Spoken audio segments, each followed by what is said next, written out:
What's up, everyone? Welcome back to the Feeling Blue podcast. We are talking Giants football. I am joined by my guys, Chris from Hit Squad Productions and Aaron from That's My Sports. We're going to be talking everything and anything related to Giants football and the abundance of news that we've been getting over the last couple of days at the start of the offseason. As always, in the description down below, you'll find everyone's YouTube pages. Make sure you subscribe to all their channels and make sure you're hitting that thumbs up on this stream and follow my channel as well, bottom right hand corner if you're watching on my stream. If you're on Chris's stream, do the same, vice versa. We all do the same Giants content and we are all part of the same community. I thoroughly appreciate that. Like I said, make sure you're subscribing to Chris's YouTube at Hit Squad Productions and subscribing to Aaron's YouTube at That's My Sports. Without further ado, let's get into it, gentlemen. And just to shout out the chat real quick, we got Mason in the chat saying go Giants. We appreciate you, Mason, always tuning in. And we got Stevie. This is going to be one freaking crazy offseason. Absolutely, Stevie. For all parties involved, I know that you have your team, the Cowboys, still in it, but we appreciate you tuning into this Giant stream because we have a lot to talk about, man. Honestly, it's been a wild ride. But we can't talk about the offseason without analyzing the New York Giants' season finale. The Giants rout the Eagles by a score of 27-10. The Eagles did pull their starters there in the second half. Something that we're not accustomed to seeing when the Giants match up against the Philadelphia Eagles. Jalen Hurts also did injure his finger, and it has been reported today that he has not thrown a football ever since that game happened. So a little bit of news to watch out into, maybe if you're betting on the Eagles game this coming week. So like I said, 27-10. It was a great game. We're going to get everyone's thoughts here. And like I said, we have an abundance of topics for y'all today. We'll start with this game, go on to some of the firings that we saw. The Giants have a new offensive line coach. We're going to talk about it. And we'll get into all things New York Giants. So, fellas, talk to me. How are we feeling about the Giants? How are we feeling about this game? Give me some game notes. A little bit somber, though. Sterling Shepard not going to be returning. Is this going to be the last game of Saquon Barkley in the Giants uniform? A lot of nostalgia involved at MetLife Stadium in Week 18 against the Philadelphia Eagles. Aaron, I'm going to start with you. A little bit about your game thoughts and what you thought about this route that was a Giants win over the Philadelphia Eagles in Week 18. Yeah, so Wandell is that guy. He's definitely going to be our slot guy for next year. Great chemistry with not just Tommy DeVito, but with Tyrod. I don't think Tyrod's going to be back, but that's just me. Darius Slayton, what was a career high? Only 2 drops this year. Amazing. I've never seen him have less than 2 drops. So great on Darius Slayton. He's going to pretty much be our number 1 next year. I'll take it. He's definitely been improving going up there. Little disappointed in what it's going to talk about later, but the Giants did have 5 sacks. So I will definitely take that on the defensive front. I don't care who, if it's second string, third string, they are technically NFL players. So it still counts. So great performance on the defense. Shout out to Bobby Okereke and Xavier McKinney for playing 100% of the snaps. Always great to beat the Eagles. I think it's been, 3 years since we beat them. It was 2021 was the last time. So I'm just glad that monkey's off the Giants' back. Yeah, I definitely agree with a lot of the points that Aaron made. First of all, shout out to chat. And it felt really good to beat the Eagles. The offense, I thought, looked really nice. I agree with Aaron. Wandale is him. Dude is shifty. I'm really excited to see his progression in this offense going into next season. Darius Slayton, I will continue to say this. I mean, I was not the biggest Darius Slayton fan. I personally wanted him off the team going into this season. And he's made me eat crow, and I'll always admit that. He really balled out this year, very consistent. I mean, 2 balls dropped this year, and you got to give credit to where credit's due because that was something, if we're being honest, that was a problem for Darius Slayton. So it's nice to see that those problems seem to have been remedied. But I mean, it felt really nice to see the New York Giants just put their foot on a team's neck, especially the Eagles, but just not even give them a chance. Going into the half, you have Eagles fans booing the Eagles, going into, halftime. Tyrod Taylor, Another good game by the man, 297 yards. I mean, he's the last 3 games. I got to give him a lot of credit. I mean, Tyrod's just been airing that muff. You know what I mean? Like he's just been. It's been really nice to see because we haven't really seen that from Daniel Jones. You know what I mean? So it's nice to see, a quarterback on the New York Giants attack downfield, and again, I'm really excited to see this New York Giants team going forward, especially with the draft in the offseason.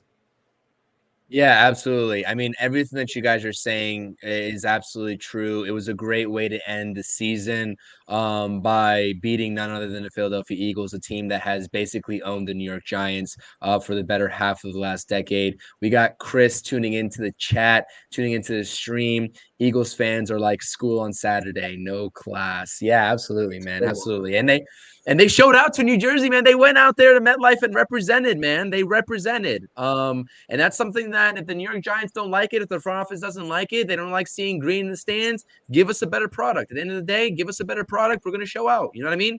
And they definitely did show out this season finale, but there's a lot of work to do in the offseason. A couple other quick game notes. Xavier McKinney, shout out him and Bobby Okereke, did not miss a single snap in the entire season. That is impressive. And Xavier McKinney basically confirmed that he's going to be going to test free agency as he should. Had a very reliable season. Believe he had an interception that game or two. Two interceptions in that game. And it was just great to see. Great production from him all season long. Had a couple of moments there in terms of the media where he gave some obscure answers, sort of a little bit of a clash with Wink Martindale, and we'll get into Wink Martindale here in a second. But yeah, Xavier McKinney, true pros pro, showed out. A lot of people were getting on him for the season before in that ATV incident, in the bye week. And he went out in 2023, in 2024, and proved everybody wrong, man. He proved that he does deserve to get paid. Now, is it going to come with the New York Giants, given that safety group? I don't know. That's not up for us to decide. We'll certainly talk about it when we go into our confidence level going into the offseason, but that remains to be seen. Saquon Barkley, same situation. 2 touchdowns in the game. Is this the last time we're going to see him in blue? That is also an impending free agent that's going to test the market and is presumably not going to play under another franchise tag, if I had to guess. So we'll talk about him at the last segment too as well in the conference level going to the offseason. We do have Coach in the house. Peace and blessings. Shout out, Coach. Appreciate you was listening into the stream, the space that you all are doing earlier on Twitter. And we got Darius as well. Glad to see my faves here tonight. Absolutely. Shout out, Darius. Thank you so much for tuning in. Guys, do we have anything else, or are we just going to shoot right into what we saw in the impending moves in the offseason? Do you guys have anything else you want to say about the Eagles game other than that it was a great ass whooping? I got one last thing to say. To kind of add on to the Xavier McKinney and Bobby Okereke not missing a snap, I think they really epitomize what Brian Daboll and Joe Schoen want in this organization. Smart, tough, dependable, emphasis on dependable. It's crazy to think, just looking at the season that Bobby Okereke had, he didn't miss a single snap. And I can't think of, at least at the moment on the top of my head, the last time we've had that, let alone with 2 players at 2 key positions for the New York Giants. And if Xavier McKinney is going to test free agency, which as he should, I agree with you there, Chris. I think we have to see a lot more Dane Belton. Dude is just a ball hawk. He seems to find his way to the ball. And I wouldn't be shocked if they were to go that route, to be very honest with you. I love Xavier McKinney. He's a dog. I love his heart.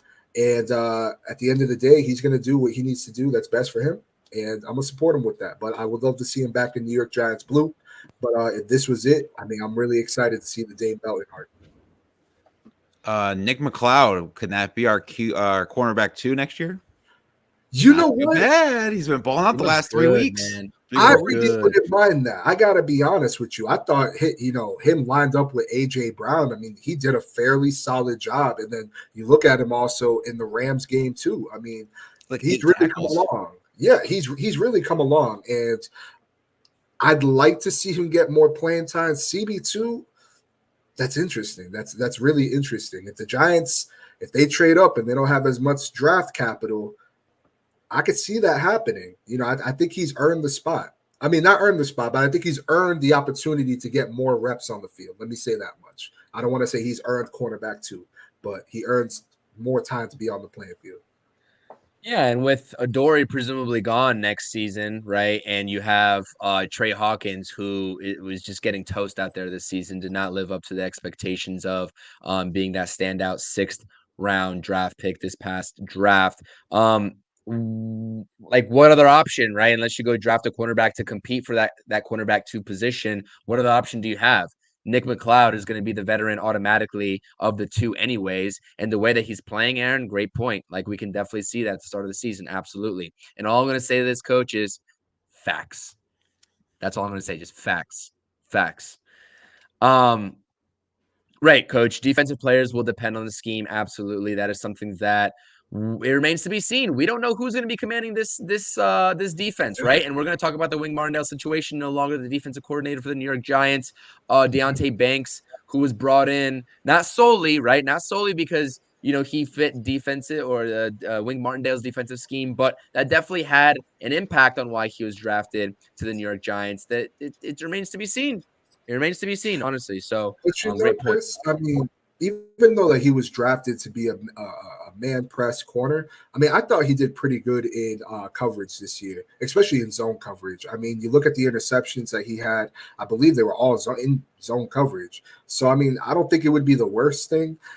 It had me thinking because, with the whole Nick McLeod situation and obviously Xavier McKinney, are we going to possibly see more Javarius Owens, who we really hadn't seen this year?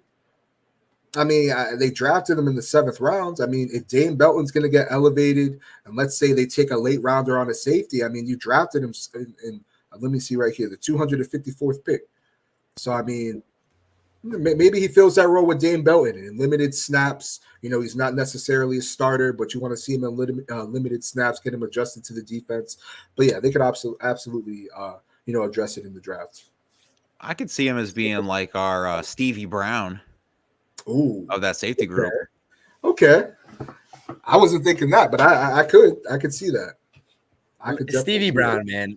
Leave it up to Aaron to just throw out a name that I was not expecting to hear on this podcast tonight. Absolutely. I mean, that is a fantastic notion there, Aaron. I appreciate your wisdom always.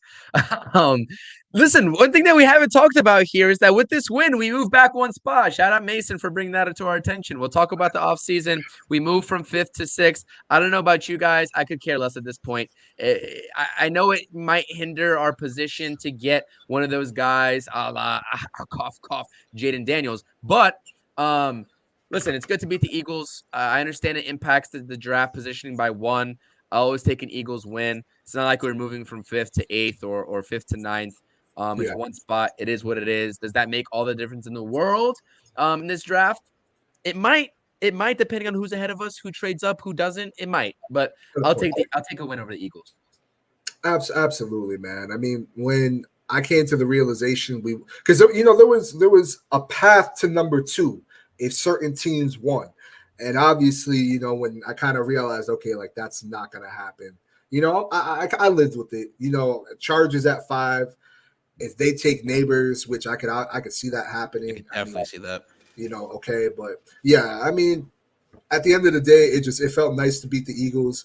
Does it suck not having a top 3 draft pick? Sure. I mean, I'll admit it. At least for me, it does. But at the same time, it was nice to go out with the win, especially against a division rival.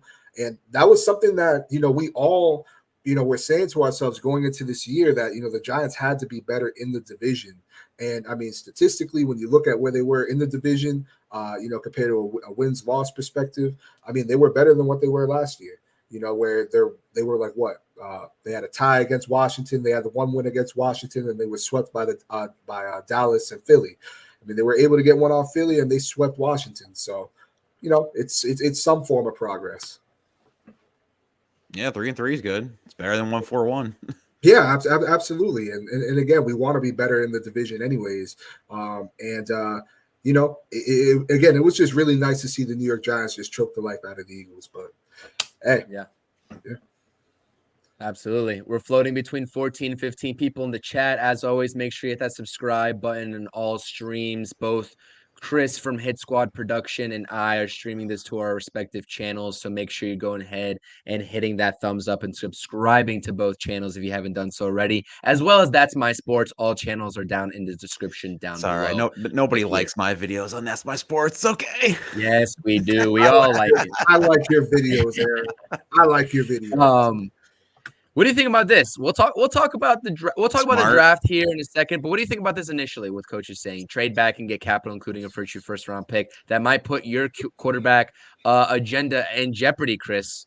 I know. But you know what? If Caleb, Drake May, Jaden, Marvin Harrison, Malik Neighbors, if they're gone, I mean, at that point, then yeah, I mean, you might as well just trade back, collect the draft capital. I will say, obviously, y'all know I want Caleb Williams. It's a pipe dream. But it can happen. It's a pipe dream, but it can happen. But at the end of the day, we do have holes that we need to address on this team, and I trust this coaching staff and Brian Dable when it comes to getting these players ready. And listen, I think honestly, if they were to get themselves, a Cam Ward or a Joe Milton, later on, with what we saw them able to get with Tommy DeVito, I would have trust that we'd be able to get decent production out of, quarterbacks like that. But obviously, I'm in the trade up camp. So, yeah. I mean, coach got a going right here. I don't know. It says 2 first next year and go get Shadur. Is it going to be a new coaching staff, though, selecting Shedeur, though? Because if things go south this year, I don't know necessarily if Dable and Shane are going to be here next year. I don't know. Oof, that's a hot take. I don't know. I want to believe that John Mara will give these two time to get their guys in and build up this organization. But if things go south this year and they're not able to get their quarterback and the O-line doesn't progress, I don't know if these guys will be here to select that new quarterback for the New York Giants. I don't know. I could be wrong. I agree with you, Chris. I agree with you. I think that I don't think that's a hot take at all, to be honest with you. That's my opinion, but I think I agree with you there. I don't know. They said Coughlin's going to get run out his third year. I'm not saying we're going to win the Super Bowl. I'm just saying they improved drastically under his first 3 years. Definitely. And I mean, I have good faith in Brian Dable. I think he's a good coach. But unfortunately, we all know in losing seasons, things happen, and again, for me, I think I could be wrong too, but I just feel like if Evan Neal can't progress, I mean, that's huge on Joe Shane. Because that's a 7th overall pick there that at that point in time, you could kind of label him the B word. And I mean, I love Kayvon, but I want to see him take that next step forward and be consistent. He's going to have to learn a whole new defensive scheme depending on who comes into the building. It's a big year for the New York Giants, and I think it's a big year for Brian Dable and Joe Shane, which I'm sorry, I think that's even more of a reason to go get your quarterback. I mean, tie yourself to the hip to one of the rookie quarterbacks. But don't force it. Do not force it. If the guy that you want is not there, I'm not going to be upset with what direction they go into. So, yeah. You can go from Bono to Bozo real quick, according to John Mara in New York. So I don't know, Aaron. I wouldn't be so shocked, or I wouldn't be so willing to say that at least Brian Dable wouldn't be under consideration of a change in the head coaching spot if the Giants don't perform to expectations. Would I think that it would be all Brian Dable and Joe Shane's fault? No, absolutely not. But I mean, it is what it is at this point. I think John Mara is getting to a point where he's getting a little bit desperate in terms of seeing the Giants make another Super Bowl contending push, because he's hearing it from the fans, the media, and everything in between. So Stevie Mack saying Chargers don't need a QB, so that one spot that we dropped didn't screw you over in the long haul. Absolutely. Yeah, I think I agree with that. I think if the Giants had any interest at all in drafting a wide receiver, not named Marvin Williams, it would be Neighbors, right? So or Marvin Harrison, right? Is it Marvin Harrison. Yeah, Yeah, I'm getting. Marvin Yeah, Harrison. Marvin Harrison. Yeah. I just came from a Mets stream. Williams, Harrison. Listen, I'm I talking didn't about even Jim catch Williams, that. What so you just said. That's my crazy. my brain is all mush. My brain is all mush. But yes, Marvin I Harrison. will say though, since you talked about the fans, this is what happens when you want to tank. Bad things are starting to happen in the locker room, which we'll talk about it later. But still, I mean, look what happens when you want to tank so bad. All this frustration, animosity, no one knows what's going on. Are you happy now, fans who wanted this to happen? But I Us mean, tanking? and especially with the whole Wake Martindale thing, I mean, that could have been last year as well, because he didn't necessarily deny those allegations, when they were brought up to him. So I mean, this things could have been like this last year, and the only thing that really masked it was the wins and the losses, But we'll never know. But I do agree, in losing seasons, heads are gonna roll, and if the seat's not hot right now, which I think at the moment, if my personal opinion, I'm not gonna say it's hot, but I'm gonna say it's for all my cooking people, it's like a medium low. It's like right there. Like number 4. I think it's right there at the moment. I think if you get yourself a quarterback and you can kind of reset that clock, we're gonna bring that down to maybe 3 or 2. Because if things go south this year, you can kind of, we got a rookie quarterback, you know what I mean? As opposed to you riding it out with Jones and God, if this team don't take a step forward in his quarterback. Yeah, I absolutely agree with you. Heads will roll. Absolutely agree with you. I agree with that. Like I said, I think the seat's a little bit warm. I think it's warm. I think it's undeniably warm. And I think it'd be a very big risk for this regime, right, to sort of make that final push, right, in their tenure if everything goes south with Daniel Jones, right? At least not changing it up because that's not even their quarterback, man. That's not even their quarterback. Like at the end of the day, they didn't draft him. So going down with Daniel Jones just wouldn't make too much sense to me. I think a lot of people have to realize that as well. We got Jaden in the house. What up, Jaden? He says he agrees with you. Absolutely. Appreciate you tuning in. We got Rodney in the house too. Sad that Rodney can't be up here with us. We appreciate Rodney tuning in. I know he's got, business to handle, but shout out Rodney. Definitely appreciate you tuning in. I was looking forward to his rants. Yeah. Let's see here. Oh God, there's a lot of stuff here. Danny Dimes for Russell Wilson who says no. Goodness. Come on, Stevie. Sean Payton. That's who says no. Let's see here. This is a good one. We'll talk about the defensive coordinator. We'll talk about Wink Martindale. But do you think that Antonio Pierce can reunite with the Giants as defensive coordinator?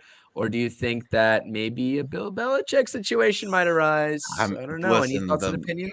The Maras love Bill Belichick. This guy literally pretty much teared up when the old Giant Stadium was getting torn down when he went there one last time. John Mara will literally give him a blank check to run that defense again. Guarantee. Plus, I want to see him in that old 90s jacket. It's a nice Giants jacket he's got. It is a nice Giants jacket.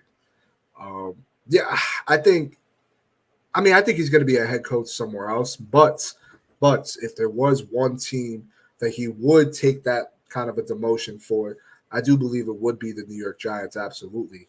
And I think it'd be a great story. I think, what a way to kind of circle back your career full circle. It'd be really nice to see. And I think this defense would be in great hands. He would have some nice pieces, especially if a player like Xavier McKinney comes back. But I don't know. I have a conspiracy theory, and I could be wrong, especially since I saw something a little earlier where I guess with Nick Sirianni and the Eagles, it's not looking too well right now. But that ain't nothing.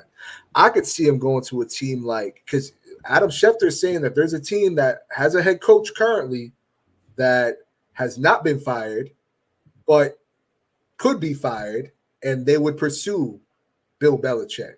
So who is that team? Is it Mike McCarthy and the Dallas Cowboys? Could that be Nick Sirianni if things go south there? I don't know. But I could see him going where the big tuna went for his last stint, going to the Cowboys. I don't know. You think him and Jerry? You think him and Jerry would do well with each other? With how Jerry is compared to Robert Kraft? This is true. Because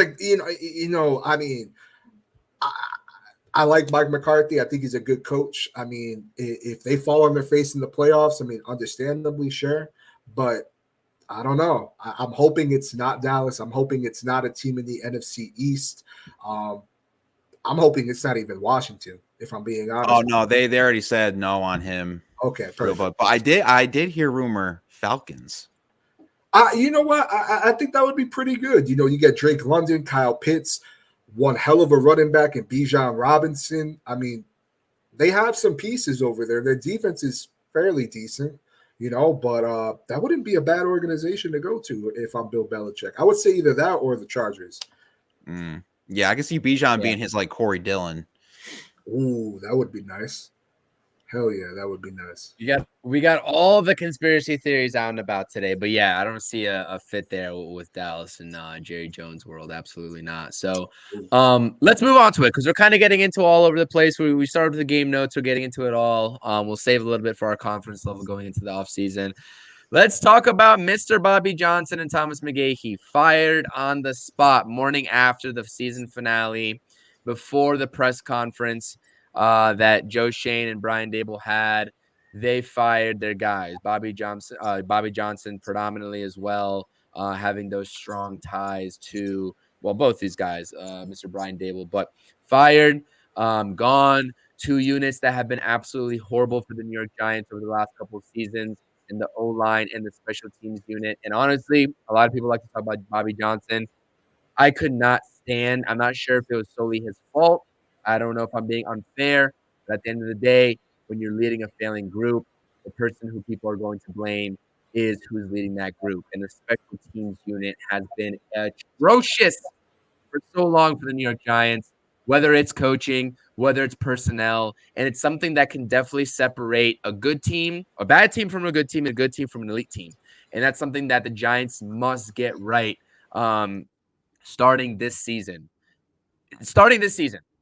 And I think this is a step in the right direction. So I guess it's not coming to a shock to anybody, right? We all know that. And I think this further proves the point, right? I guess to, your and I's point, Chris, that, these were the Brian Dable's guys. Like, this was this regime's guys. But they know that their job's on the line if these guys continue to stay here. The optics of it look bad and the performance of it looks bad. Yeah. So I think that is further proof that their seats might be a little bit hot if things don't come to fruition next season. So give me your guys' thoughts and opinions. Chris, I'll start with you here first and foremost on this topic. Yeah, I mean, these were – I never want to, just let me not be a hypocrite because I do be tweeting, fire these people on Twitter. But, you never want to, openly – just root against the person, especially a position coach. But the facts are the facts. The last 2 years, special teams have not been good for Thomas McGaughey. You can blame the injuries. You can blame whatever. I look at that Dallas game, there was tweets after the game where, people were saying that, Dallas saw something on the special teams unit and they were going to attack that going into the game. They absolutely did. Andrew Thomas pulls his hamstring. Season goes to hell from there. The offensive line, I mean, I don't want to hear, that this offensive line looked, serviceable this year. I mean, yeah, in spurts it did, but this was not a good offensive line whatsoever. I mean, you had a guy in Justin Pugh who I got much love and respect for coming off of the couch. You plug him in at left guard. I mean, his first game, you plug him in at left tackle going against the Buffalo Bills. It was that bad, and this team still can't pick up stunts. JMS looked like he was regressing a little bit going towards the later half of the season. Why is it that, Evan Neal, when he was on the field, didn't look good, but then Tyree Phillips, who you cut for Matt Parrott, goes to Philly, spends time on the practice squad, comes back, and looks like a very serviceable right tackle for the New York Giants over your 7th overall pick. The offensive line was not good this year. Bobby Johnson had to go. We all knew that Bobby Johnson had to go. And you know what? With Thomas McGaughey, I know that they say that he's well respected. I don't know by who outside of the organization, but, they have a ton of respect for him. He lasted 4 different regimes for somehow, some way. We know now that Brian Dable pretty much just gave him the job when he got hired. The interview process was, I'm not going to call it a sham, but kind of was. He pretty much, I think it was, pretty much said, do you want the job or not? And obviously Thomas McGaughey took it, but these were two coaching positions that had to go.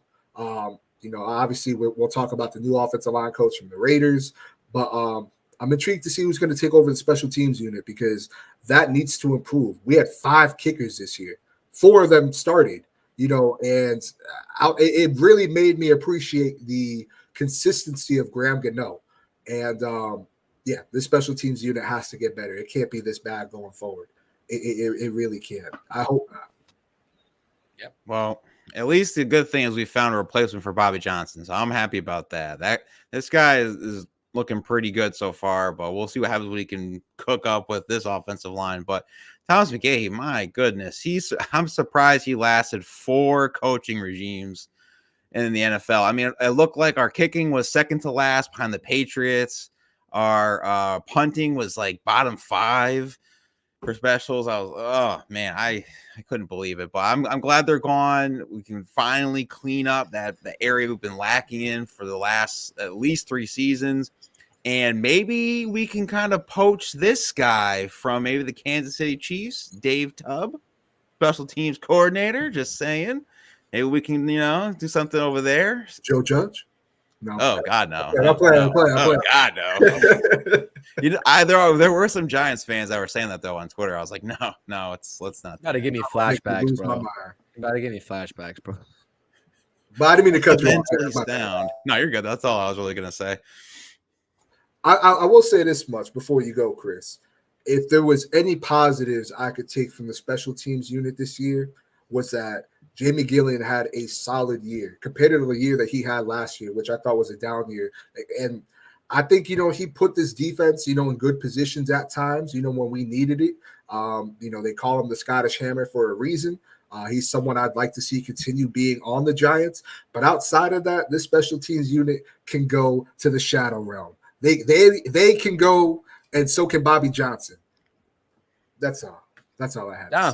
I mean, honestly, I got nothing else to add to that. That was perfectly said.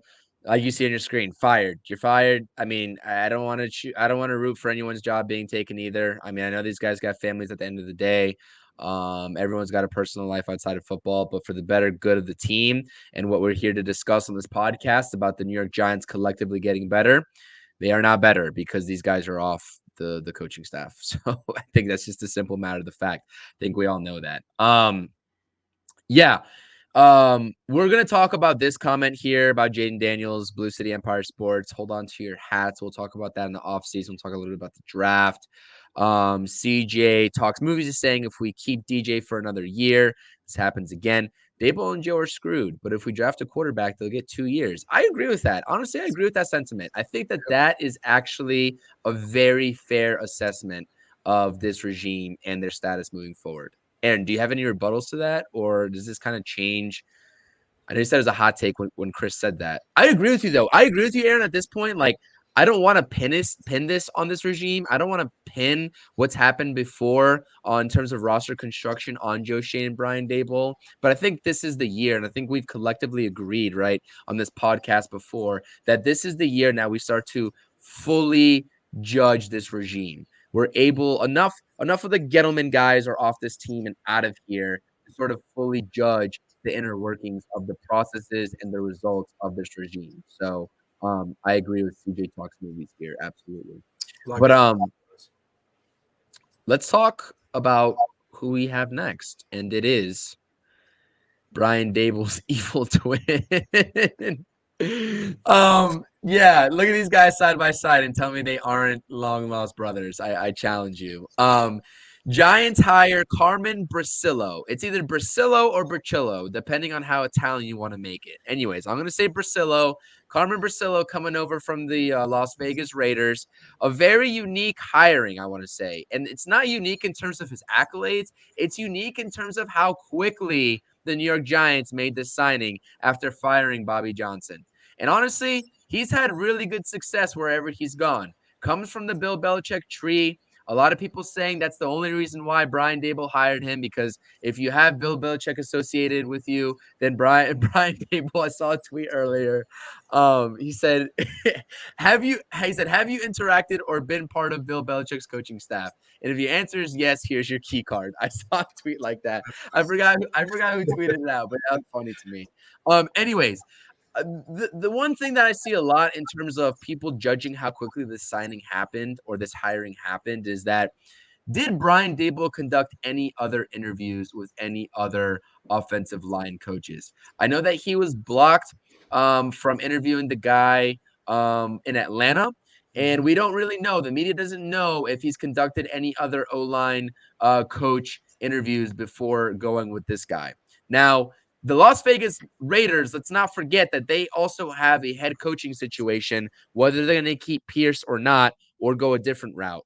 And from the looks of this guy's production and the unit production in terms of the offensive line category under Bricillo, it would look like he'd be a good candidate to return to that coaching staff when they figured out their head coaching situation. So maybe Brian Daboll and this regime saw this and was like, this is our chance. We know the guy. Because let's keep this in mind. We just sat here and talked about the Giants needing to take a quarterback, presumably, because they are truly going to be judged and the seat's getting warm. The same thing goes for any coach that they hire. The seat's getting warm. So anybody that you're bringing onto your staff, you need to have full confidence in to take over the unit to save your job and the outlook of your job. Aaron, I'm going to go first with you here. Opinions, thoughts, comments, all surrounding this new face here on the Giants coaching. It's a great hire. So in 2022, he didn't really get a starting five on the O line until about week 5. 35 sacks given up, 9th fewest. Josh Jacobs had an amazing year for him. Just saying, Bill Belichick era. Damian Harris, career high, 929 yards, 15 touchdowns for the New England Patriots. I believe they were 8th in scoring, I'm trying to find it. They're 4th NFL with 146 rushing yards per game. So, I mean, that's pretty good. That was in 2020. And in 2021, they were 8th NFL rushing yards, and then they were 6th in points. I mean, it doesn't get any better than that. And we've seen the Bill Belichick's Patriot teams ground pound the ball, whether they have Damian Harris or a Stephen Ridley or Josh White or whatever. So I like this hire a lot. So I know why they probably grabbed him quick, because there's definitely other coaches that want him on this staff. And if anyone knows that Raiders O-line, Alex Leatherwood was there at one point. It's a first-round bust. We can definitely say that. I mean, we don't even know who else is on this Raiders team at that time. So if Josh Jacobs can literally look like Barry Sanders with this O-line coach, I will definitely take him in a heartbeat. Well, imagine what Saquon could look like. Maybe this is grounds for Saquon returning. Honestly, I think Ravens. I think he's going there. Could be too. What do you think, Chris? Yeah, I mean, truthfully, I mean, it's nice to see when you look at his history. There seems to be, something that's very intriguing to me, and I think that you look at the offensive line. I mean, just this year, PFF had it ranked 10th overall. I mean, I think a lot of Giants fans would I'm not going to say sell their souls, but like to even fathom the Giants having a top 10 offensive line or a middle of the pack at least offensive line. I like it. It was nice to see, going against them, earlier in the year, or excuse me, in the later half of the year, when we played them. I mean, we really couldn't, get to Aiden O'Connell. We really couldn't, stop that offense. I mean, they really embarrassed the New York Giants. And, I think, for me personally, I thought their run game was fairly solid the last 2 years. Passing game was pretty okay. But, I would have liked to have seen the New York Giants conduct more interviews. I don't know if they have. I mean, I know I've seen some people mention how, they didn't really, announce that they were even interviewing Rob Sale. They just kind of hired him, so I guess I can understand that. But I will say, while the process was a lot quicker than I thought, if this is the guy that they want to bank on and they want to go forward with, I mean, we got to hope that this hire hits. We have to hope that this hire hits. I mean, I would really like to see our offensive line be able to pick up stunts. I mean, you look at, the level of talent that he's had to work with on the Raiders offensive line. It's not a bunch of first rounders or second rounders. I believe 2 players on there were undrafted free agents. There was a 5th rounder, a first rounder on there. And then you look at the New York Giants, you have 2 first round picks at your tackle positions, a second round pick at your center. Who knows what you do this year and in free agency, and you see teams around the league not necessarily having, first round picks on their offensive line, and they look light years better than the New York Giants offensive line. I don't think it's necessarily a talent aspect. I think it's a little bit of that, but I don't think it's, the whole story for the New York Giants offensive line. I just think that we haven't been able to develop these players. Joshua Zudu, Marcus McKeithen haven't really looked too good. Again, JMS looked like he regressed. Evan Neal has been a turnstile. So I like the hire. Really didn't know about the guy up until the last 2-3 days, if I'm being 100% truthful. But you got to hope that this hits. You have to hope that this hits, because like we were saying earlier, if this offensive line doesn't take a step forward, if Evan Neal just looks like a turnstile again, I mean, that can be a big indictment on this front offense, in my honest opinion. Because it's not like the Giants haven't put capital, in their offensive line, and I'm excited. I'm definitely excited to see what he can do, and hopefully this offensive line takes a step forward this year, multiple steps forward, but a step forward. Yeah, absolutely. Absolutely. Before we go on, we're about 41 minutes in, 41 and a half minutes in. If you're tuning in on YouTube, make sure you hit that thumbs up. If you are on X watching the stream, hop over to the YouTube, subscribe to the channel, and drop that thumbs up. I definitely appreciate it. I know we got X viewers up in here as well in the stream. Come over to YouTube and subscribe to all 3 of our channels. We definitely appreciate it. 2 points here in terms of closing out this Bricillo hiring talk. First being, there's a little bit of, I'm getting a little PTSD here, because I saw a little bit of a snippet that Justin Pennick of Talking Giants posted on his Twitter account. And it's an interview that Bricillo did, saying that at the beginning of the season, he was doing the same sort of, I guess, platooning and rotation of offensive linemen that we saw Mr. Bobby Johnson deploy at the beginning of this offseason, where you had guys like Glowinski. And anyway, I'm not going to go into the whole plethora of the offensive line, but those guys on offensive line were rotating positions between left guard, between right guard. Even the tackles were moving around a little bit as well. A lot of people have different mixed opinions about that in terms of that process very early into, I guess, training camp. What is your guys' take on that? Would you obviously he's going to bring that technique here. If it's worked for him in the past, he's going to do it as well. There's going to be shifting. And how does that relate to Evan Neal? Because I asked this because Chris brings it up here.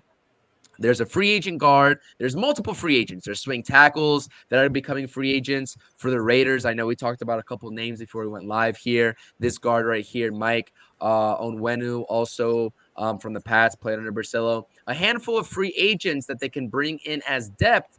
But we've already seen Joe Shane in a presser allude to the fact that Evan Neal's not going anywhere in terms of being that right tackle.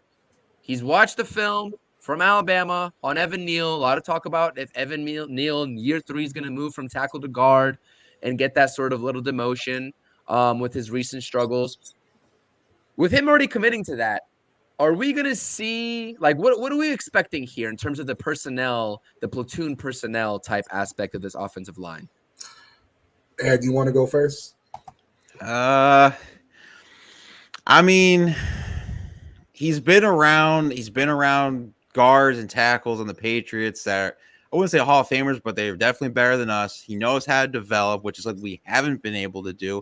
I mean, let's be honest. We've had Mark Colombo, an ex-Dallas Cowboy lineman, and Freddie Kitchens as our old line coaches. So the problem is we can't develop all these guys. I think that with Bricillo, however you want to say it, I think he can unlock Evan Neal, and he could probably persuade him to become a guard. I mean, I'm not going to say this guy can transform to Anthony Muniz, Hall of Fame tackle for the Bengals. But I'm just saying, if he can unlock Evan Neal into that right tackle position or somehow can switch him into the guard, then I think it could work. And I don't mind him switching off offensive linemen like what you were saying earlier, Chris, because Aiden O'Connell was not on his back a lot. So if he can do that with Aiden O'Connell, who came from Purdue, a rookie, and also did it with Jimmy G, I've 100% confidence that he can do it with Daniel Jones or Jaden Daniels or Caleb Williams, whoever we get as a quarterback or continue with quarterbacks. Yeah, no, definitely. I mean, for me personally, I just want to see improvement, from this offensive line. I mean, this is going to be the 5th offensive line coach for Andrew Thomas, and he's still playing at an elite level.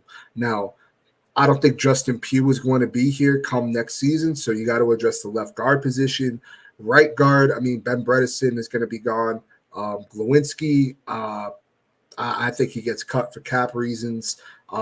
But I will say that Bricillo, when you look at, where he's been and you look at, there's an actual video of him talking about this that I was watching before we came on stream, where he really values the fullback. So will the Giants make an effort to get themselves a fullback this offseason that isn't a converted guard in Mark Glowinski?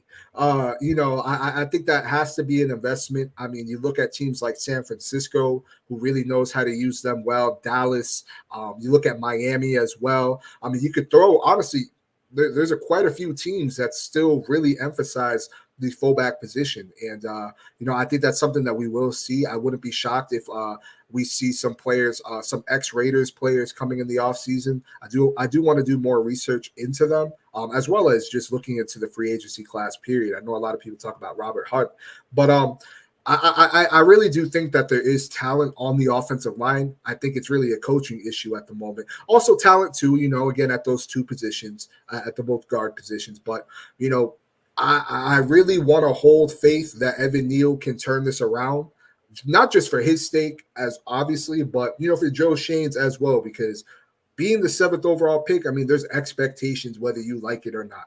There are expectations, and there's going to be expectations when you're the 7th overall pick for the New York Giants.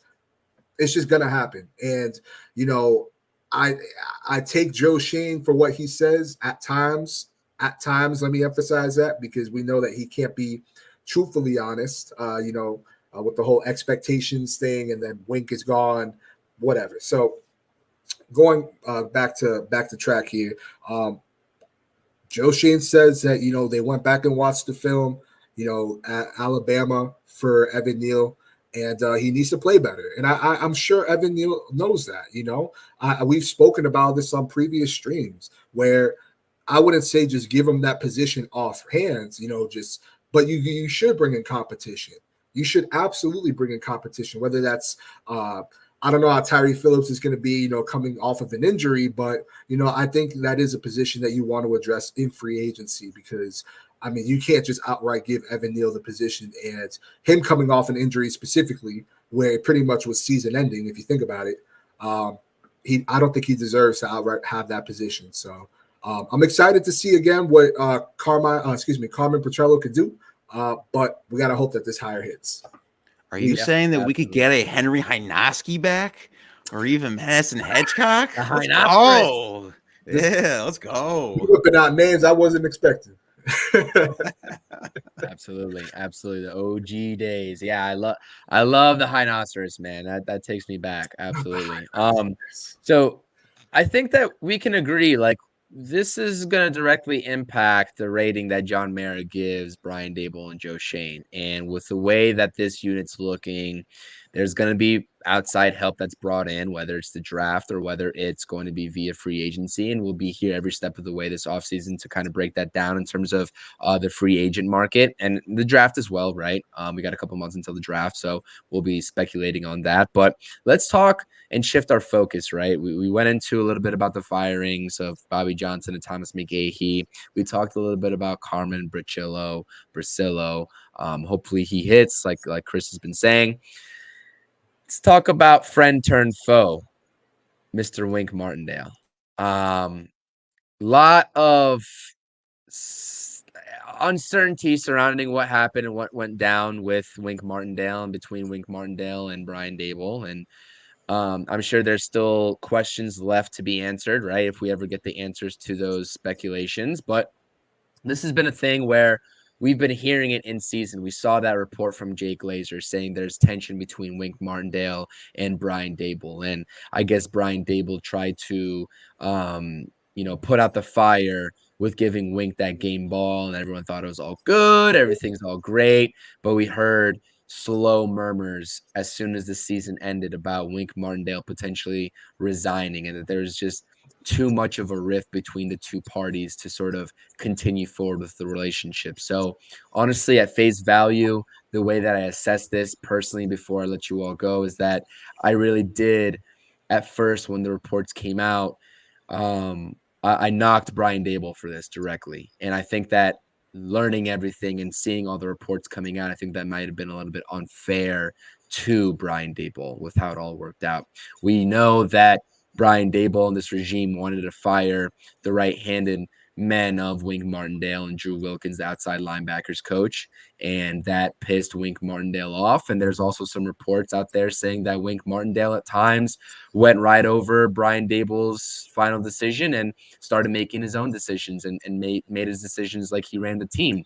And honestly, whether you agree with that, with how successful his unit was compared to special teams, offensive line, all that good stuff, even the whole entire offense, right, in terms of Mike Kafka's unit, that is, I guess, your personal opinion. By the end of the day, Brian Dable is the head coach, and you have to report to him. So if those reports are true, and Wink Martindale just wasn't getting along, and this is not the first time Wink Martindale really hasn't gotten along with the coaching staff, right? I think that was the presumed reason why he exited the Baltimore Ravens organization. Wasn't happy there as well.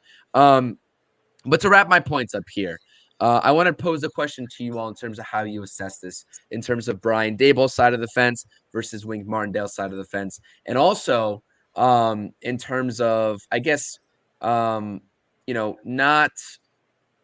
No, we won't even get that far. I won't even pose that question. We won't even talk about who potentially could come in and relieve this sort of position that's now open, this vacancy. Let's just talk about Brian Dable versus Wink Martindale, how this situation all played about. Chris, I'll start with.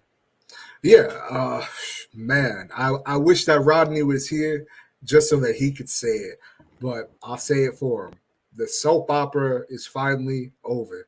The soap opera is finally over, man.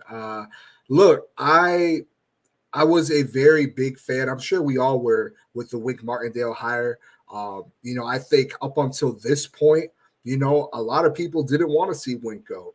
But there were some people that, they were okay with the fact if he were to leave. We all knew that there was tensions, especially with the Jake Glazer report. And he didn't really help the situation either. He didn't really turn down those allegations. You look at the Xavier McKinney situation and, Wink Martindale pretty much just lighting Xavier McKinney on fire in front of the press. Where Brian Dable, you look at how he handles things, liking to keep things more in-house, and keeping, he really doesn't give much when it comes to stuff like that. Whereas Wink Martindale is a little bit more comfortable talking to the media about certain things, and talking about how he was really disappointed to see that and how Xavier McKinney really couldn't come up with a reason as to what he was talking about. And, it sucks. It really does. I will say I think this was a very strategic move by Brian Dable and Joe Schoen, holding that 8:30 presser, and firing, the Wilkins bros, and then saying, our expectation is that Wink Martindale will be here, leaving the ball in this court. Then you see the Paul Schwartz article where he's talking about how there was a meeting between Dable and Wink, and Wink cursed him out and then stormed out of the room. And, then there was pictures that he was at the airport going to Sarasota, Florida, which is 2 hours from me. So craziness. It's very crazy. Wink ultimately, I think, won the standoff. Now it's mutually parted. So he's not going to receive receive the money from the contract from the New York Giants. But the Giants don't own his rights, so he can go wherever he pleases. Now, I hope that he doesn't go to a team like Philly, because I think, man, you talk about I would fear for Daniel Jones personally. But all jokes aside, again, I thought this was really strategic. because I've seen a lot of people talk about how, oh, Brian Dable, you look at what happened between him and McDermott. There's rumblings that he doesn't really get along with his coordinators. And then, obviously with Wink and John Harbaugh, even though there's still a level of high respect between each other, there was tensions. So, I mean, it sucks. I didn't want to see Wink leave, but at the same time, our run game wasn't good this year. Even though we made additions to the defensive line, the run game wasn't that good. There were certain games where the defense didn't look good. And I'm gonna kind of end this here because I don't want to just take up all these talking points, but then it comes out that there were certain game plans that Brian Dable had instilled, and Wink Martindale went against it and pretty much was calling his own game. And there's not a collaborative effort here. And it's not like Brian Dable doesn't have, a background in defense as well. He's coached it too. So it's like, and at the end of the day, that's your boss. That's your boss. I don't care what nobody has to say. I'm sure everybody watching this, all of us here, we all have bosses that we have to report to. You can't just do certain things to your boss and expect to still have a job. So to see that the Wilkins bros and him were kind of having this mindset of, well, we don't need to really report to anybody that's not John Mara and the higher ups. No, you can't do that. You can't operate that way. So Brian's going to get whoever he feels can really turn this ship around. I'm a little concerned with some of the progressions for the players on this team because they're going to have to learn a whole different defensive scheme. What does this mean for Dexter Lawrence? It's a whole spiel, man. So that's how I feel. It's like you're reading my mind. You said a lot of my talking points. I mean, and also too, it's not like our defense was ranked top 10 in the league. We were like 26th. We were arm tackles, not even tackling. So again, though, that is going to be interesting with Dexter Lawrence because he's primarily a 3-4 defensive tackle and thing. But I actually think it'll help. Yeah, exactly. I think a 4-3 would actually be better for us as long as Kayvon is that defensive end. I think Kayvon needs to be in the trenches, not as an outside linebacker, because let's be honest, he's not really that great in pass coverage when he has to go out there. So I actually think a 4-3 would be best for us. I don't want the NASCAR defense to come back. I think there's a lot of good linebackers that are out there that we can get for this 4-3. And I think it just kind of helps us go into the offseason of who actually wants to be on the squad because we saw Cam Brown and Carter Coughlin already sent packing. So that's why I don't care. Like I'm a Miami Hurricanes fan. And when they all transferred out those kids and the other guys were like, you know what? They obviously don't want to go for the grind. So they don't want to go for the grind being a Giant. So that's cool with me. But yeah, this whole situation was just weird in itself. Maybe Wink Martindale thinks he can become a head coach. The Raiders are open. The Falcons are open. The Commanders. Maybe he thinks he can do it because he did interview for the Colts before Shane Steichen took it over as the head coach. So maybe he thinks he can do that. But yeah, I'm all right with it. I feel like he was blitzing too much, which is fine. It's kind of a scheme, but we just didn't have the personnel for it. So we just kept getting burnt by tight ends. So, I mean, if we could get a Mike Vrabel, Antonio Pierce, someone with that kind of knowledge, I think that would be solid too. Yeah, no, and I got to say something here real quick, man. I mean, don't get me wrong. I thought Wink's defense, I think we can all agree, was a strong suit this year. Really helped, get our team, absolutely. Sailing, they were the reasons why we were in a lot of these games, and the reason why the Giants even won some of their games. But one thing that always pissed me off, and don't get me wrong, I get that Wink likes disguise and blitzes, but I got so tired of seeing Kayvon drop back into coverage when you're just trying to blitz a fucking safety. Like, you draft this dude 5th overall. I want to see this man's hand in the ground. I want to see him get after the quarterback. I'm not trying to see him drop back in coverage, and it was frustrating at times. And I can't rely on Azeez Ojulari anymore. I love the dude, but he's injury prone. On top of that, he really, I think he had half a sack this year. I mean, actually no, I think he had a sack and a half. Azeez had two sacks in the Eagles game. Okay, so boom. I remember at one point he had half a sack. So he had 2 against the Eagles, 2.5 sacks. That's still bad. That's still bad. I'm not too upset. It sucks to see Wink go, but at the same time, I mean, I know, we were talking about how they were 27th ranked or 26th or 27th ranked. For me personally, I think there's like context to it because the offensive line put them in terrible positions at times. Defense was on the field a lot of times, and then you also look at Wink's history. They're gonna get a lot of yards on them. It's gonna happen. But in the red zone, that's where that bread and butter is. So I don't really have a problem there. I don't think personally they played like the 26th or 27th ranked defense. And when I read that, I was actually kind of shocked, if I'm being honest. I mean, because they were, I believe, either second or tied for first for takeaways after week 5 at 31, which they didn't have a lot the year before. So it was really nice to see that. But I think whoever comes in here, man, just please, all I ask is keep Dexter Lawrence at nose tackle. Yes. Please keep him at nose tackle. I mean, I've seen some Giants fans talk about, well, why don't we elevate, Andre Patterson and Jerome Henderson, which I would not mind that at all. I wouldn't, and I'd like to see Andre Patterson get a shot. But at the same time, if you bring in like a Leslie Frazier, who, don't get me wrong, you're talking about a 4-3 defense, and I don't think it would be a bad thing moving Dexter, back into that, but I mean, he's just been so dominant in this 3-4, man. He's been really dominant in that. So it sucks. It sucks how this went. It definitely, I don't know about you guys, but it definitely made me look at Wink Martindale a lot different. It did.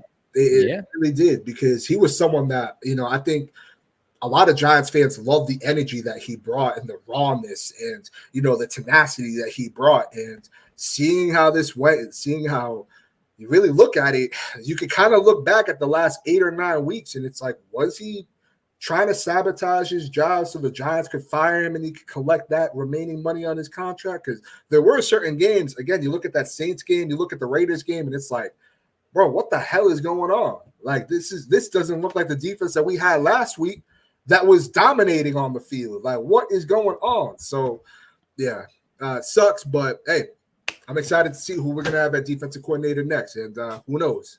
Maybe it's Big Bill. Who knows? He is a guru. And Chris has a pretty good in this chat here. He said, how would you utilize a talent like Isaiah Simmons?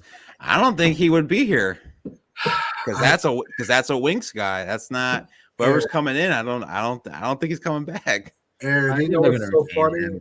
I purposely didn't say anything about Isaiah Simmons because my dog Chris in the chat.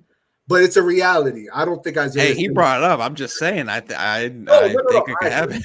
I agree with you 100%. And I just, I see my dog Chris in the chat. I know he a big Isaiah Simmons fan, man. That's his boy. But I thought up until Wink's firing that Isaiah Simmons should come back as a Giant. But now with Wink gone, it's like, damn, it probably doesn't make sense to bring back Isaiah Simmons considering he's a gadget guy at this point. And you also look at it now, and the Giants have to address more positions at especially on the defensive line. Hottie's going to be gone, which I love the energy he brought, but thank freaking goodness. That guy stinks. Yeah, he needs to go. Carter Coughlin, listen, I've been advocating for this all year.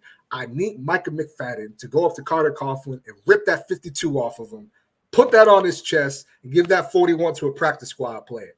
I'm sorry, I will never be in the camp of my linebackers wearing anything but a 50 or a single-digit number. But 41 just looks like, I don't know about y'all. There's certain numbers where I'm like, that's a practice squad player number. 52 and 58 would look hard between Okereke and McFadden, man. Ooh, 58? I don't know, man. That's Carl's number. I don't know if anyone can be like Carl. Not to go back all the way back, but that Philly game, I love that hit by Bobby Okereke. That boy jumped over that line. Oh, yeah, little Troy Polamalu right there. Mm-hmm. You ain't running that tush push no more. He made Hurts kind of like, okay, now these boys for real. Hold on. He got the little birdies going around his head. Like, absolutely. And you know what pisses me off? Just like we're going on a rant here. It's like, first of all, I like to address Isaiah Simmons. If Isaiah Simmons is not back, like, I guess you're putting full trust into Azeez. Like, what happens to Azeez? Like, I mean, I don't know. I don't know. I think that's a position though that they're going to address in free agency. Because if they're gonna trade, I'm sorry. I keep saying this because I want this to happen. So y'all can not listen to me, but I want them to trade up. If they don't have the assets to get their edge rusher or their defensive end, I would love to see them go get themselves a Danielle Hunter. Brian, if you listen to Brian Burns' press conference, not a press conference, but he had an interview today with some of the beat reporters. He said that he's going to be hitting free agency. So is Josh Allen. So I mean, the Giants are going to have limited money. I'm not expecting a big splash on the defense, but yeah, if Andre Patterson gets elevated, go get me Danielle Hunter. Go get me Danielle Hunter. Pair him with Kayvon. 2 defensive ends right there. Sorry. I've wanted Josh Allen since the day we didn't draft him, and he was right there for Kentucky. Man, you and me both, Aaron. You and me both. Yeah. There's a saying the free agent edge class is loaded too. It is, but okay, so if the Giants don't bring back McKinney, and they let him walk, and Saquon walks, which I hope he does it, but I think he's going to. If those 2 walk, you got a little extra money in your pocket. Lewinsky being cut, you got extra money in your pocket. Go get you a guard and go get yourself another edge rusher that's going to help this defensive line. You can't rely on Azeez Ojulari. Timon Fox, I know they signed him to a futures rights. Can't rely on Timon Fox. Boogie Basham, backup. Kayvon needs some help on that defensive line. He needs some help. And what better player, I'm sorry, especially if Andre Patterson is here, what better player to put beside him to really, that's fire on fire right there than Danielle Hunter or Brian Burns. But I think Brian Burns would be a lot more money than Danielle Hunter because of the age. But, yeah. I lost my train of thought. Oh, like what I said in the chat. What irks me about this is that the couple-day time period between we heard when the rumors started up that Wink Martindale was planning to resign versus when he actually put it in, he had to wait to get to Florida to put that resignation in. For real. Get the hell out of here. Yeah. Get the hell out of here. You that can't do that as a man and send that in while you're in Jersey, man to man with Brian Dable. You got to go fly United. You got to go fly United back to Florida. Right? You got to go fly United back to Florida and then put your resignation in? That's weak, man. That is weak. And I'm going to tell you this right now. I'm going to sound off right here because like I said, I was supporting Wink until I heard the actual reports coming out. I was on Wink's side, but I'm not anymore. That's a weak move within itself. But 2, it's like, well, now 2, I just lost my train of thought because I'm so upset with Wink Martindale. But anyways, Jaden said I bought it. Oh, this is where I was going with it. Thank you so much, Jaden. Thank you so much. This is the type of mentality that I have, and I've had it with the New York Mets, and I'm gonna have it right now with Wink Martindale and anybody else. I'm bringing this mentality over to my football fandom. If you don't want to be in New York, if you don't want to play for the New York Football Giants, then we don't want you. We do not want you. If you don't want to coach the New York Giants, then we don't want you. Like, that's that simple. I've been saying it all Mets offseason. These free agents don't want to come to New York. So be it. Screw them. Screw you, Wink Martindale. If you don't want to be here, screw you. That's it. That's all I got to say. And I know this is like a semi-rant about this is a half of what passion that Bobby Skinner showed from Talking Giants when he was ripping into Wink Martindale, because he had some unkind words to say about Wink Martindale himself as well. And I respect the content that they put out. But yeah, if you don't want to be here, man, if you don't want to be here, then more power to you. See you later. Go to Philly. Go wherever you want. We don't want you. It's that simple. So I'm not sure if you guys have anything to add to that, but that I had to get that off my chest. I do actually. If you can you because I can't really grab it. Can you highlight Jaden the champ? Shout out Jaden, first of all. You don't think Hunter getting up there in age? Can you highlight that for me? Jaden, let me talk to you real quick. I don't think Neil so. Hunter is 29 years old. He's definitely getting up there in age. Don't get me wrong. He is. And I don't want you to think that I'm saying the Giants should go bring the Brinks truck for him, because they shouldn't. I just think that he's going to be a little bit of a cheaper option than a Brian Burns would or a Josh Allen would. With that being said, the guy had 16 and a half sacks in 2023. 3 against the Philadelphia Eagles, right? 54 solo tackles. He's still got it. He's still got it. And I think if you pair him with a guy like Kayvon Thibodeau, I think, that's going to really help, Kayvon, because right now you don't really have anybody that's going to challenge Kayvon. You don't really have anybody on the other side of Kayvon that's going to be that dog and help relieve some pressure off of him. We got the interior, with Dexter Lawrence. Hopefully we can address that a little bit more in the draft, with the departure of Leonard Williams. But I think the Giants should absolutely address that position. And especially, again, like I said, if a guy like Leslie Frazier comes in and he runs a 4-3 defense, I think that would be perfect, for Danielle Hunter and Kayvon Thibodeau. Again, I know the question kind of relies on what happens to Dexter Lawrence if it's a 4-3, but I think regardless, Dexter Lawrence is still going to ball out. He's still going to be that guy. He's still an all-pro. I have the utmost faith in him, especially if Andre Patterson is on this roster. I know I keep mentioning his name, but I'm sorry. They need to take that label from Thomas McGaughey that he's the most respected player. Like, no. Put that on Andre Patterson. To me, I think that he's someone that deserves a ton of respect when you look at the body of work that he's dealt with, especially going back to Minnesota, but looking at what he's done with the Giants. So, Danielle Hunter, I love it, but again, our cap space is going to be limited. So. Yeah, absolutely. And Stevie's saying that right here. I'm still trying to get the final number on it. I'm not sure if it's because Stevie's saying, where's Stevie's comment in here? Yeah, it was like 25 mil. I saw it too. Yeah, I saw mil. I think if we make the cap hits, I think I said it 2 episodes ago, we would have like 46 mil. But we would have to cut like a Darius Slayton, Boogie Basham, Glowinski, stuff like that. 38 mil, but there's some projections that are tossed into that 25 that lowered a little bit. I was thinking 38 mil. I said that a couple episodes as well. I got to go on Spotrac and get the actual number, but it's somewhere on the ballpark, and that feeds right into our next topic. But before we get into that, yeah, I'm gonna clip that. I'm gonna send it to you, Chris. I'm gonna send it to you on Twitter. That Wink Martindale rant needed to be said because I think a lot of people lose sight of reality, right? Like when we have, like, I'm not going to lie to you. I wanted Wink Martindale. I'm not going to backtrack and say that I didn't want him to stay, right? But if he's showing everything and anything and all these signs and in his actions that he don't want to be here, then more power to him. Don't let the door hit you on the way out. To be honest with you, that's how I feel. That's how I feel.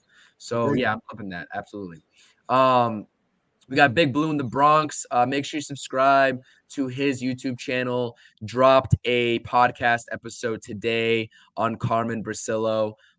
Shout out you. Some great information on that podcast. Make sure you're subscribing over there. If you're watching us, go subscribe over there if you haven't already. Let's see. Not a big fan, but open-minded. Needs a zip it and pitch. Contract isn't bad value. I think he's talking about Danielle Hunter. No, I think he's talking about Chris's comment above it. The Stroh signing. The Stroh signing for the Yankees. Yeah. I saw that too. It's just funny how worlds collide there with the baseball and the football. And it's funny how worlds collide with Stroman leaving one New York team, talking all that mess, even talking mess about his current team right now that he just signed to. But I'm gonna leave that be and let Yankees fans make that decision because I'm just a Mets fan and I can't get involved with that. If we want to talk offline about that, I'd be happy to give my opinions. But so it's 35.8 mil I saw on Spot Rack, and then if we cut like Slayton, Gillian, Roches Nunez, Darius Slayton, all that, they'll bring it up to like the 46. Because right now we're like 16th in cap space. Yeah, and then you take like 10 million, maybe a little bit more if they trade up, put that to the draft. You're still in a good position. Yeah, you're still in a good position. But I just feel like if there's any position that they should take a splash on, they should be guard going into free agency. But I actually, do you think you could highlight Big Blue in the Bronx's comment? Yeah, right here, this comment. Yeah, I think that's a great comment. Again, like I said, I would do the Danielle Hunters of the world just because I think that's going to be a little cheaper than Brian Burns or Josh Allen. Give me Leonard Floyd. Leonard Floyd wouldn't be bad either. That wouldn't be bad. But Michael Onwenu from New England, I believe that's what he said from New England. I want to do more research into him. I don't want to, just talk out my butt. But, for me personally, I'd rather go with the proven commodity. And I think Danielle Hunter is that. Yeah, I mean, quite simple. I think that's a good point too. But it does get interesting when you talk about Michael Onwenu. I hope I'm saying that name right. I'm just at face value here.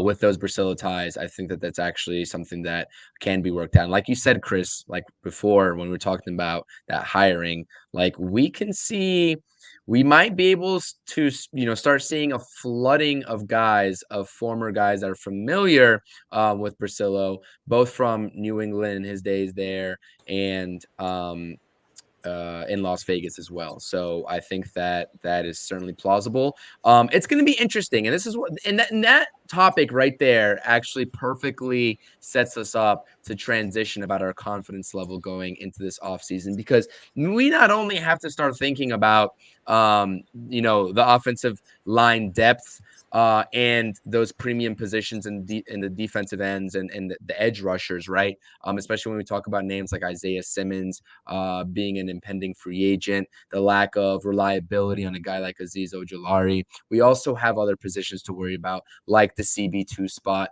with Adoree Jackson presumably moving on.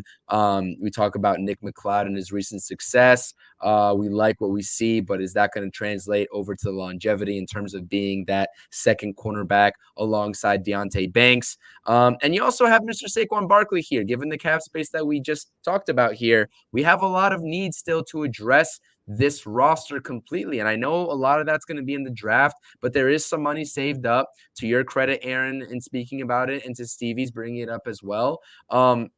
What is your confidence level going into this offseason, given what I just said in all the position groups and the situations that are playing out? What's the confidence level? Do you all have like a brief sort of wish list or a plan? I know you mentioned already Danielle Hunter. Chris, I hear you loud and clear. Is there anything else or any sort of other process or way that you'd approach this offseason? Obviously, Saquon Barkley going to be hitting the open market unless they franchise tag him again to buy him some time, which would be just an outright bad look, given that the Colts eventually ponied up to a contract for Jonathan Taylor. If you can get Saquon Barkley in the door for anything similar to Jonathan Taylor, that'd be fantastic. I believe he's making around $14 million per year. But if not, you have to start to look to move on, because this roster does possess an Eric Gray, right? I'm not saying that Eric Gray is going to match any sort of production that Saquon Barkley is, but you drafted him for a reason in the 5th round. You drafted him for a reason. So that sort of has to be worked into consideration. So where do you guys address this offseason? Aaron, I'm going to start you first. There's a lot of things going on here. There's coaching personnel changes. There's going to be a lot of player personnel changes. And first and foremost, we're talking about quarterback too. That is the position that is going to be spotlighted this offseason. And, for lack of a better sort of quote from Joe Schoen himself, saying that, when he's healthy, Daniel Jones is going to be the starting quarterback of the Giants. Whether you believe that or not is up to you. He pretty much can't say anything beside that, because you did pay the man. You're paying the man $40 million. So you're kind of handcuffed in terms of telling us that as a fan base. But we don't even know if he's going to be ready come week 1 of 2024. So where do you assess this offseason, confidence levels, all that good stuff? Give me your raw, uncut thoughts and opinions. Aaron, starting with you. It's the first season under the Shane Dable era. Gettleman is gone, whether it's players, his constrictive cap space, it's all gone. Now we can finally see what these guys are going to do and how it's going to be intricated into their system. So I think Saquon goes. I think we're going to give him an offer. He's not going to like it. Fine. He's out. There are good running backs in the draft that we can get later on. I think we should cut Eric Gray. I don't think he's that great. Jonathan Brooks from Texas, I believe he declared. If not, I think he did declare. He's one of the best running backs in the draft. You got the guy Trey Benson from Florida State, another good guy. I would say Blake Corum, but he's just a little bit too small, so I'm not sure how he would fit in our system. But those two guys are their running back. Boom, draft. Easy cap space. The guards, the tackle, what we just talked about earlier, are the most important for us. Get that foundation right. Zeitler is a free agent. I don't think he would come back, but you never know. Money talks. So that would be a good addition. I just want to see who the defensive coordinator is. I don't really want to talk about defense too much until I figure out who it is in that scheme. I still would want Mike Vrabel. I mean, he might go after that New England job, even though they're saying Gerard Mayo could be the new head coach. But if Gerard Mayo is, maybe Mike Vrabel, give him a good blank check, have him be the D coordinator. We saw what he did in Houston with what they had with Vince Wilfork at the nose tackle back in the day with Bill O'Brien. So Mike Vrabel knows what he's doing on the defensive end. And for this, this one's going to be weird. So this could be a hot take. For quarterback, if you're saying Daniel might not be ready, which he could not be, I don't know. I don't think Tyrod's going to stay either because of what was happening with him getting hurt with his ribs, his finger, this and that. I would give like a 2-year, 10 mil, maybe even 11 to like famous Jameis. Dang, Jameis Winston.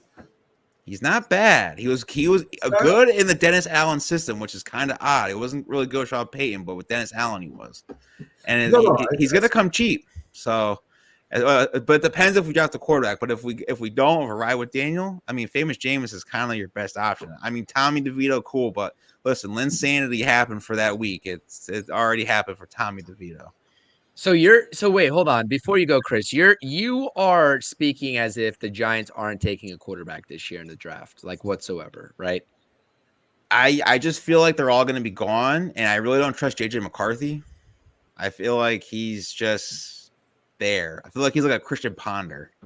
Which is a good, I guess, now that you said that, right? I mean, I'm looking at tankathon.com and mock drafts are mock drafts, but the first 3 players taken in their mock draft are all quarterbacks. And yeah, Washington is definitely getting a quarterback. There's no doubt about it. So you're talking about Caleb Williams, Drake May, and Jaden Daniels, right? I mean, if Jaden Daniels happened to fall into the Giants' lap, I'd love it, but I'm not confident that any one of those guys are going to be there. So I guess same questions to you, Chris, but in terms of, not getting your guy and Caleb or anyone else of those 3 names, Jaden, Drake, and Caleb, and if you don't trade up, if you're not confident in trading up and don't want to give up those assets if you're the New York Giants, what do you do at quarterback? That's a grand old question, especially if you don't think that Dan Jones is going to be ready. That's a great question. So I was kind of like piecing that together in my mind. Like, why is he bringing up Jameis Winston? But that's valid, man. Honestly, at that point, I'd rather just re-sign Tyrod, but I mean, it is what it is. I just don't think he'll come back. That's my only thing. Yeah, and that's definitely a good point. I know Joe Shane had said that that's a possibility that they would look into, possibly bringing him back. But at the same time, he is injury prone. I love Tyrod. He's looked really good this year in the limited games that he's been able to play. But, he has been injury prone. And, I think for the New York Giants, we all know that we got to address, the guard and tackle position. Now we have, Carmen Bricillo, so we'll see how that works out. I'm there with you, Aaron. Until we get a defensive coordinator, I'm not too sure how that's going to go on the defensive side of the ball. But if we're talking about the offensive side of the ball, I'm sorry. I can't see unless Ryan Poles is just he's not going to take any calls. If there's even a slimmer of a chance, man, you got to get that first pick. Now, let's say for argument's sake, they stay at 6 and those guys are gone. I mean, I think you got to go best player available. You still got 2 really good second-round picks there. So let's say, you do get yourself, if the Chargers decide not to go with the Malik Neighbors. Let's say, you get yourself a Malik Neighbors and maybe a Cam Ward at, the beginning of the second rounds.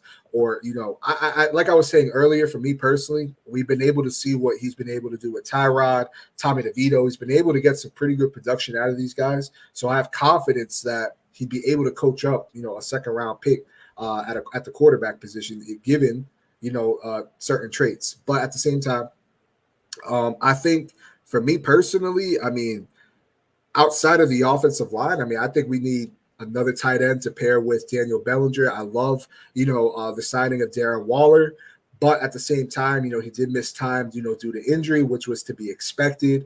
And I can't bank that he's going to stay healthy, a full, 17 weeks. I do think he's still going to be on the roster, but I can't bank that he's going to play every single game. And it would be nice to get some more depth there. I'd love to see them get another wide receiver. In terms of Saquon, I think personally, and I could be wrong. You guys can tell me if I'm wrong. You guys in the chat can tell me if I'm wrong too. Even though Saquon has been controlling the narrative, right? at this point this year compared to last year where, he really wasn't saying anything and there was a lot of different things coming out. It seems like this year, he's standing on business, and he's, not really giving anything, kind of coming off a little standoffish, which I think that's great for him. Go get your money. I could see a situation where the Giants offer him a decent contract, nothing that's going to break the bank, but like, this is what our offer is. And him really, really wanted to be that Giant for life. I could see him taking it. You look at the Tiki Barbers of the world, the Victor Cruzes. You look at Howard doing stuff with the Giants now, and he's been out of the league for God knows how long. Howard Cross. You look at Michael Strahan. There's different Giants players that were Giants for life, if you will, that are doing things outside of, the football realm. Right after, their careers end. And I think Saquon, I could see him doing some stuff in the media. And I think that if he is a, quote, Giant for life, he's going to have those opportunities. He's going to be beloved in the city. I know some fans want him gone, and understandably, I get it. Even though I'm a big Saquon fan, he is getting up there in age. And, I don't think it would be smart to throw, a pile of money at an aging running back. But I do believe that Eric Gray isn't, I'm not too sold on him. And if you're going to get a rookie quarterback, pair him with a weapon at running back. I think that'll really help. But it's going to be a long offseason, man. It really is. The Giants have a lot of needs to address, especially at cornerback. Again, but I don't even want to talk about the defense at the moment. But, yeah. Yeah, absolutely. And the draft is going to be very unique. And this is not the only time we're going to be covering the drafts. We're going to be giving you all draft updates next time we get on here throughout the rest of the offseason. And we're going to be talking a lot about the draft. And it's going to be a really interesting scenario in terms of how much do they value that future quarterback. An important thing to note is that Eberflus is not going anywhere for Chicago. So that potentially means that they're not going to be drafting a quarterback. They're going to be sticking it out with Justin Fields, presumably. So that first pick, really, unless they're just keen on using that pick to draft Marvin Harrison just for the sake of it, right? That pick is open for business, to your point, Chris. And I know you want the Giants to try to trade up, and that's going to take a lot to do. But if the Giants really do value that quarterback, they'll find a way to do it. But if not, then I guess you have to hope at that point, right, that the Chargers don't draft the Neighbors, because presumably Harrison's going to be off the board, and Neighbors is going to be your best bet. But if they're both gone too, then what do? You still got two tackles presumably on the board, Fashanu from Penn State and Joe Alt, right? And Tankathon's projecting Joe Alt to go to the Jets at number 10, right? A little bit of a slide from where we all thought he was going to be projected at 5 through 7. So another option as well. Couple of free agent wide receivers if they go that route again. We saw them go the free agent route this offseason in terms of adding like a Paris Campbell type signing, but I think they can splurge a little bit if they don't re-sign Saquon, especially a name that I would like on, I guess if you can get him for market value, and I just saw his market value on Spotrac, is a Tyler Boyd, right around $8 million. Tyler Boyd's not a bad option. I know that he's a little bit injury prone, but I think that I really like his sample size and what he can provide. In production wise, Kendrick Bourne's another name to look at. And then lastly, who am I thinking of? I just saw, if I think of the wide receiver, he's on the open market. A little bit of less of those tier B type guys. They're not going to be the wide receiver ones. They're just going to be depth pieces, right? We're just going to be repeating the same thing. And I know a lot of Giants fans are like, well, why would we do that? We've already tried to do that this offseason. I think just buying themselves more time. Like I said, if they're not going to go the quarterback route, what's the point of getting a top, free agent wide receiver in a Mike Evans or a Michael Pittman Jr.? Like, what's the point of that? Like, if we're throwing out Jameis Winston or Tyrod Taylor, I'm not signing T. Higgins to what he wants. I'm not signing Mike Evans to what he wants, to be honest with you. And this is a great point too, Chris. Like I don't know if the Chargers need another wide receiver. Like, do they actually need a wide receiver? Do they believe in Keenan Allen and his injury history? Like, I don't know. They're always hurt. Yeah, they're always hurt, and they're getting up there in age. I hope for this young man's sake what was his name out of TCU last year in this draft? Quentin Johnson. Quentin Johnson. I hope he can get it together. I mean, he dropped a lot of balls. He did not look good this season. So I could absolutely see them. I mean, Mike Williams injured. Keenan Allen's still a solid route runner, but he's getting up there in age. And you want to, in my honest opinion, kind of reset that timeline. Go get yourself a wide receiver. I don't think they need offensive line help. Their defense is solid. Could they use a couple more pieces? Sure. But on the defensive side, sure. But I really do think that they should get themselves another wide receiver, help out Justin Herbert. I apologize. Yeah, no. I mean, I think I agree with you, Chris. I like Mike Evans, but I'm not trying to pay that much money for Mike Evans on top of the age. And I don't think – I could be wrong, but I don't think he would necessarily be the best of fits in this offense. I've seen some people mention T. Higgins. I'm not trying to pay that amount of money. I've seen some people mention Michael Pittman Jr. Not the biggest fan of him, but I do think that he is a dog. I'm not going to take that away from him. One player I'd like to see the New York Giants address, if, let's say, just for the sake of argument, they don't trade up, they're staying at where they're at right now, they still have the 2 second-round picks. I would like them to see them get Xavier Leggett from Tennessee. I'm probably saying his name wrong. Wide receiver. I think that he's electric. It's a pretty good route runner. He creates separation. I think that he would be a solid fit in this offense. I thought he had a really good year there at Tennessee. But for me personally, I think that is something that we do have to address, because I know a lot of Giants fans, including myself, I'll throw myself, anytime I, say something like this, if I said it as well, I'll put myself in that category. But I know a lot of Giants fans thought that, Darren Waller was going to come in and be this wide receiver one, including myself. But we can't really rely on Darren like that. I still do think that he's a dog, and I would still do the trade again if I had to. But we have to get ourselves a wide receiver one. I would love to go into games knowing that defenses are saying, okay, we got a game plan for this guy. The same way that Giants defensive coordinators had to game plan against CeeDee Lamb, A.J. Brown, Terry McLaurin, the DK Metcalfs of the world. You get what I'm saying? So, it would be nice to have that dominant dog, because it's only going to help out Darius Slayton, Jalen Hyatt, Wan'Dale Robinson, Darren Waller, Daniel Bellinger too. You could throw him in there. So it's something that we need. Do you think the Giants are running that back? Honestly, in all honesty, with Darren Waller, me cringing every time he goes down to the ground and all that, the whole 9 yards. Do you think he's sticking around? Do you think the Giants try to flip him this year, knowing what we know about Daniel Bellinger and the lack of production that we've seen with him? Darren Waller. Not to cut you off, South Carolina. I said Tennessee. My bad. What about Darren Waller? Yes, or is he? You said he's still going to be on the roster, but would you try, if you can get any value for him, try to flip him, because he's not playing anywhere close to the full 18 weeks, even 17 games for the rest of his career. I've already given up on that. He needs to be wrapped in bubble wrap in order for that to happen, and it's just not happening. I've already accepted it. I know the Giants got him for a relatively good deal. In the grand scheme of things, I don't know. I mean, there's some talks about potentially the Giants flipping him in a trade this offseason, but I don't know if I'm confident. I mean, would you even get what you traded him for? That's my No, thing. You wouldn't even get the same return, I don't think. I mean, I believe he has a $0 cap hit. Let me check real quick, but I believe it's $0 in terms of guarantees. I'm going to double check. But no, yeah, my honest opinion, I mean, I love Darren Waller. I loved the trade. And I still think that he could be a serviceable tight end. I think, you look at the Washington game, you can look at the Philly game. I mean, just get this man a quarterback and pray that he can stay healthy. And I think you got yourself a pretty nice weapon right there. But again, he's going to miss a couple games due to that hamstring. It's unfortunate, but we should have been known that, considering that he was dealing with that when he was with Las Vegas.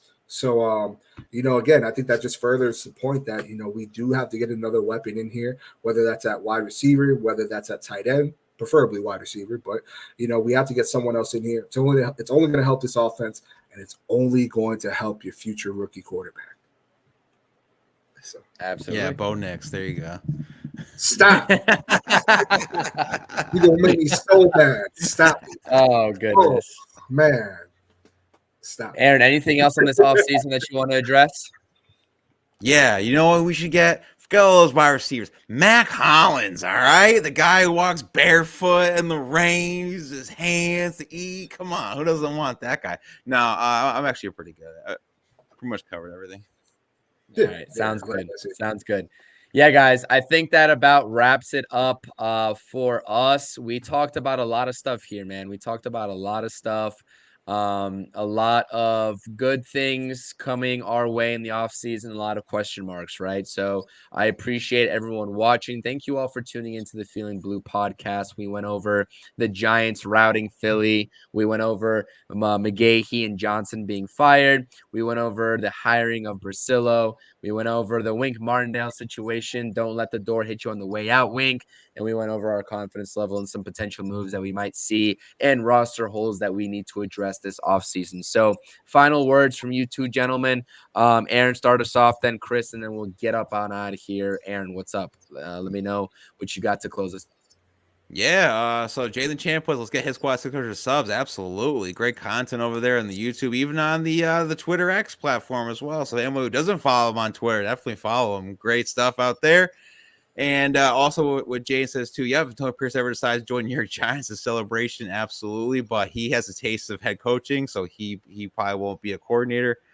Yeah, if anyone in here also in the chat or watching the reruns, if anyone's any Met fans like Chris right here, CBNY Sports, has been going absolutely ham crazy with all this Mets stuff. So if anyone's a Mets fan, check all of his stuff out. He pretty much pushes like 3 videos a day. So I mean, it's still good stuff. I'm trying to get better at my graphics, but he kills it with the graphics. So check that out as well. And obviously, Rodney. Hopefully, he was still in the chat. I need more rants out of him. Love it when he's in our group chat with the rants. So. But yeah, pretty much just like, subscribe, follow all of us. And yeah, that's pretty much it. Yeah, I mean, I echo that, man. I mean, it's always a great time talking to you guys. CP should audition for Hell's Kitchen. You should. You absolutely. You be cooking. Anyway, we'll get to that a little later. Nah, man, I appreciate it. I appreciate the chat, man. It's always a great stream when you guys come in and support the channels. Obviously, subscribe to CPNY Sports and Aaron from That's My Sports. You guys already know they make great content, but if you guys are new to the channels, hit that subscribe button. You won't regret it. I'm not even a Mets fan. I'm a Yankees fan, and I try to pop in when I can to listen to, CP, and that boy be spitting, man. It's very entertaining, very knowledgeable. So do yourself a favor, even if you're not a Mets fan. Also covers Rangers stuff too. So, he got everything over there, man. But yeah, it's going to be a fun off season. We have a lot to look forward to, especially with free agency and the draft coming up. And what better place to get your information from than here? So. Absolutely. Absolutely. Great stuff, guys. I always appreciate you all, plus Rodney hitting the chat. Hopefully get Rodney back in the squad, all 4 of us up on the same, the same time. And I know schedules are hectic, but we made it work. Sub to everyone. Appreciate you, Jaden. I'm not cooking food, but I'm cooking up some fire takes, Jaden. So I appreciate it. Maybe I might go in for my audition. So I appreciate everyone in the chat. Thank you all so much. Everyone, hit that thumbs up. Jaden, shout out Jaden. Shout out Chris. Shout out Alex from Big Blue in the Bronx. Shout out Darius. Shout out Stevie. Shout out everyone in the chat, man. I know. Shout out Coach. Got to shout out Coach. I'm gonna scroll up here. Shout out Mason, everybody in the chat that tuned in. I thoroughly appreciate you all. I'm gonna go line by line here and see if I missed anybody because I really do appreciate the support. Let's see. Blue City Empire Sports, shout out you as well. Shout out Big Blue Corner and Rodney tuning in. Yeah, I think that's all we had in the chat. Shout out CJ Talks Movies. Shout out you. Appreciate you in the chat. That's all. I appreciate everyone and everybody's support. Thank you so much for tuning into another episode of the Feeling Blue podcast. Catch Chris from Hit Squad Productions and from That's My Sports, Rodney from the Big Blue Corner, and CP from CP's New York Sports Network on the next edition of the Feeling Blue podcast. With that, let's go Giants. Keep tuning in for more Giants news. We are out. Peace. Peace.